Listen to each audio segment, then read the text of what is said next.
দেখছো এই বিল্ডিংটা আজকে 3-4 বছর পড়ে দিয়েছে, কোনো সমাধান নেই।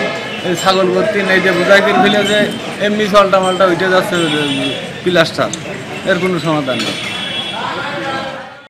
আমি যে দাঁড়িয়েছে কয়েক কোটি টাকার বিল্ডিং বাজারের স্বার্থে বিল্ডিংটা করেছে, কিন্তু এই বাজারে বিল্ডিং কোনো বরাদ্দ হচ্ছে না।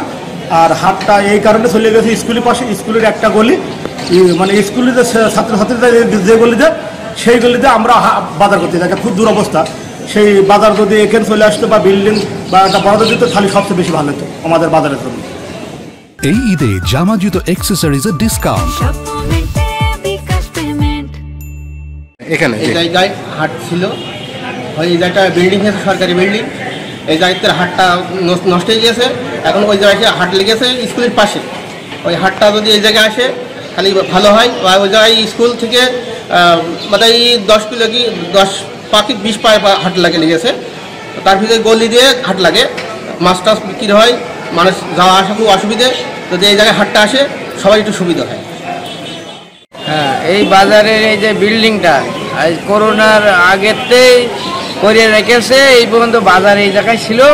আমরা ব্যবসা করছি 80 সালেরতে, এখন আমাদের এই বাসাতে আসা যাওয়া গাড়ি ভাড়াও হচ্ছে না এই বিল্ডিং বন্ধ থাকার কারণে।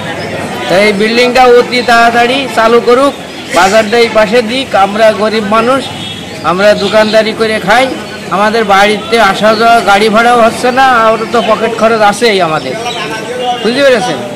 তা খুব তাড়াতাড়ি এই বিল্ডিংটা যেন চালু করে দিক, বাজারটা এইদিকে চালু করে দিক, আমাদের সুবিধা হোক। 2 বছরেরও বেশি সময় যাবত এটা নিয়ে কাজ হয়েছে। এটা ভূমি মন্ত্রণালয় এবং পরবর্তীতে এলজিইডি এই মার্কেটটা নির্মাণ করে, আমার নলেজে আসছে খুব অতি সম্প্রতি আমরা এটা নিয়ে কাজ করছি। আমাদের অতিরিক্ত জেলা প্রশাসক রাজস্ব মূলত এটার একটা কমিটি আছে, সেও নতুন এসেছে।